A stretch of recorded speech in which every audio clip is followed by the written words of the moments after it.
what they think. I love him. My friends all say I should break it off with him. They say, it'll never work, Martha. You're a moth. He's a flame. But so what? He's the best thing that ever happened to me. And not all flames are destructive. Okay, he's a little destructive. But, well, maybe he's just been waiting for the right girl, moth, so he can settle down. Okay, he's a little rough around the edges. You know, fiery around the edges, but he loves me. And he could have any girl he wants. Any flashy tart that wiggles her ass out of a cocoon and spreads her pretty colorful wings. But he chose me. Drab, blend into the woodwork me. And that never happens. But with us, it was love at first sight. We met last summer on the beach at a bonfire party.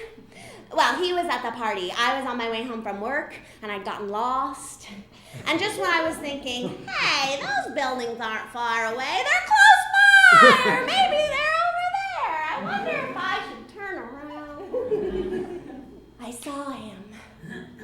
He was dancing. And I don't know what came over me, but I just went right up to him. And I never do that, but I don't know. I was just drawn to him like a magnet to another magnet.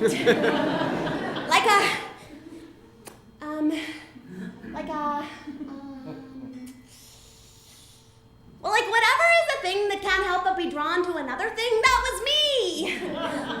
I was trying to be sort of smooth and dance nearby him so he might notice me.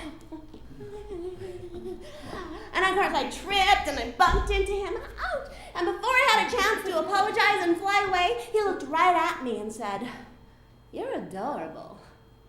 Adorable. He called me adorable. Able to be adored. And in that moment, I was his forever. Even though I knew in my heart it was a bad idea. Oh, I'm not stupid. I know he's no good for me. Don't you think I've tried to stay away from him? I can't. Every time I leave, I end up circling back to him. I guess I should have known better than to get involved with a guy like him, but, well, us girls are always falling for the bad boys. Am I right, lady?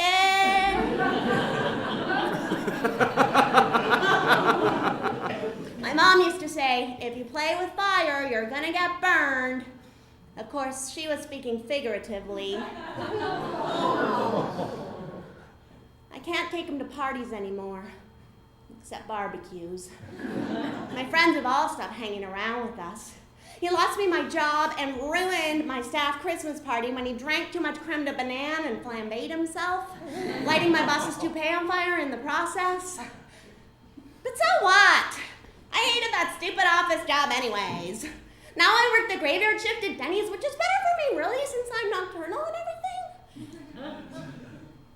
And okay, when we went on what was supposed to be a romantic camping trip, he started a forest fire that burned for 2 weeks. But so what?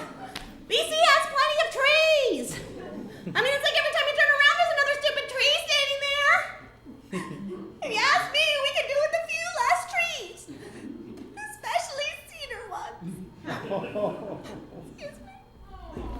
I'm sorry.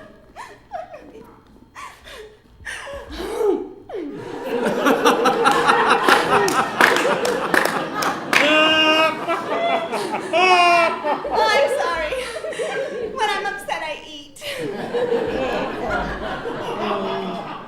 It drives him crazy.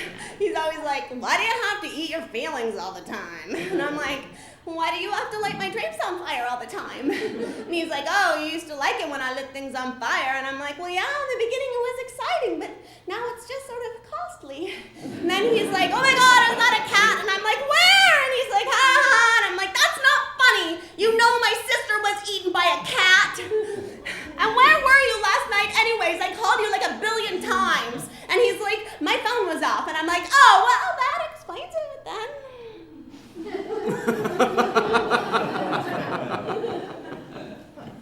And then I tell him about the dream I had last night where we mated and I gave birth to fireflies. And then he's like, you're crazy. And I'm like, crazy for you. And he's like,